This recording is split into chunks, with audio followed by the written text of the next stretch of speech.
နိုင်ငံရေးတည်ဆောက်မှုဆိုတာဂိမ်းတွေမဟုတ်ဘူးပြည်သူကဂိမ်းတွေဒီပြည်သူကိုကျွန်တော်တို့တွေကတခြားနိုင်ငံကို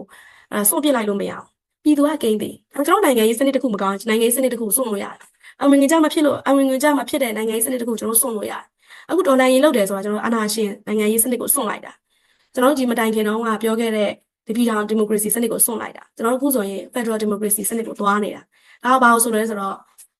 ရှင်းရှင်းလင်းလင်းမြင်လို့ရတာပြည်သူကဂိမ်းတွေဖြစ်တယ်ပြည်သူအားလုံးနဲ့ကိုက်ညီတဲ့နိုင်ငံရေးစနစ်ကိုတည်ဆောက်အောင်မှာဖြစ်တယ်ဆိုတော့ဒီလိုတည်ဆောက်တဲ့နေရာမှာဘယ်ဟာဂိမ်းတွေလဲဘယ်ဟာဂိမ်းရှင်လဲဆိုတာအများကြီးစဉ်းစားရတယ်ဆိုတော့မျိုးသမီးတွေကပြည်သူတွေဖြစ်တယ်ဆိုတော့ပြည်သူမပါတဲ့အမျိုးသမီးမပါတဲ့နိုင်ငံရေးဆိုတော့ပြည်သူမပါတဲ့နိုင်ငံရေးပဲပေါ့နော်ဆိုတော့အမျိုးသားတွေကြီးပဲပါပြီးတော့ငါတို့ပြည်သူအားလုံးကိုကိုစားပြုပါတယ်လို့ပြောလို့မရဘူး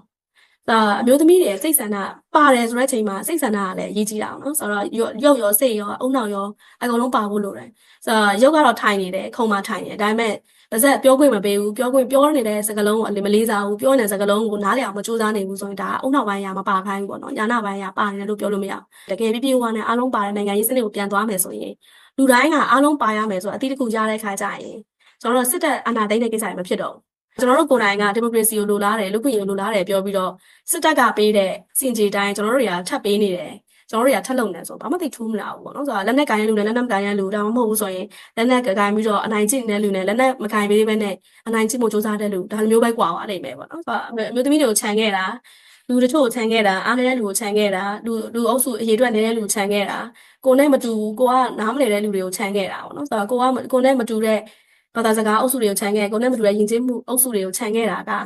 စစ်တပ်နဲ့လုပ်တဲ့လုပ်ရက်နဲ့ဘာမှသိမ့်မကွာဘူးဆိုတာလေးကိုပြောချင်တယ်ပေါ့နော်ဆိုတော့အမျိုးသမီးမပါရင်ဘာဖြစ်လဲလို့မေးအမျိုးသမီးမပါရင်တစ်ချိန်ကျရင်ဆက်လာပြန်သိမ့်မပို့လွယ်သွားလိမ့်မယ်။ဘာကြောင့်လဲလို့မေးတဲ့အခါကျရင်ဓာတ်ရိုက်တော့မြင်တာထင်တာမရှိဘူး။အမျိုးသမီးပါရင်ဆက်လာဘာလို့သိမ့်မှလဲဆိုတော့ဓာတ်ရိုက်ထင်တာမြင်တာမရှိပေမဲ့ခဏလိုမျိုးဆက်တွေးကြည့်လိုက်ရင်